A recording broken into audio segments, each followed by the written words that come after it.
حضرت سیدنا ابو بکر صدیق رضی اللہ عنہ عصر کی نماز پڑھ کے مسجد سے نکلے تو ساتھ حضرت علی رضی اللہ تعالیٰ عنہ ہوتی تو گلی میں حضرت امام حسن رضی اللہ تعالیٰ عنہ کھیل رہے.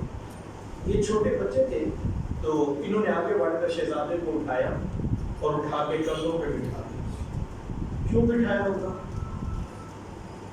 آل رسول تھے، خون نبوت تھا، چھوٹے بچے تھے، پیارے لگے، اٹھا کے کندھوں پہ بٹھا دیا.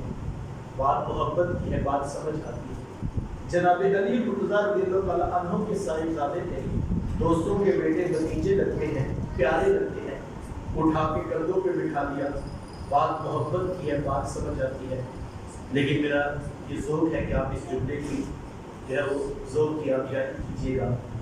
حضرت ابو بکر صدیق رضی اللہ تعالیٰ عنہ نے شہزادے کو اٹھا کے کندھوں پہ اس لیے بھی بٹھایا ہوگا، دل میں خیال آیا ہوگا ابو بکر یہ تو آپ کے کندھے ہیں، یہ شہزادے تو وہ ہیں جو نبیوں کے امام کے کندھوں پہ بھی کھیلتے تھے. آج سرے بازار مل گئے ہیں تو چلو محبوب کی یہ والی سنت بھی ادا کر دیتے ہیں. اٹھا کے شہزادے کو کندھوں پہ بٹھایا اور مسکرا کے حضرت علی رضی اللہ تعالیٰ عنہ کی طرف دیکھا اور کہا علی ایک بات نہ کہوں، عرض کے حکم فرمائے. کہا یہ جو حسن ہے نا یہ بیٹا تو آپ کا ہے لیکن مجھے آپ پر تو نہیں لگتا ہے، مجھے تو رسول اللہ کی شبیہ لگتی ہے، مجھے تو ان کو دیکھ کے حضور یاد آ جاتا ہے.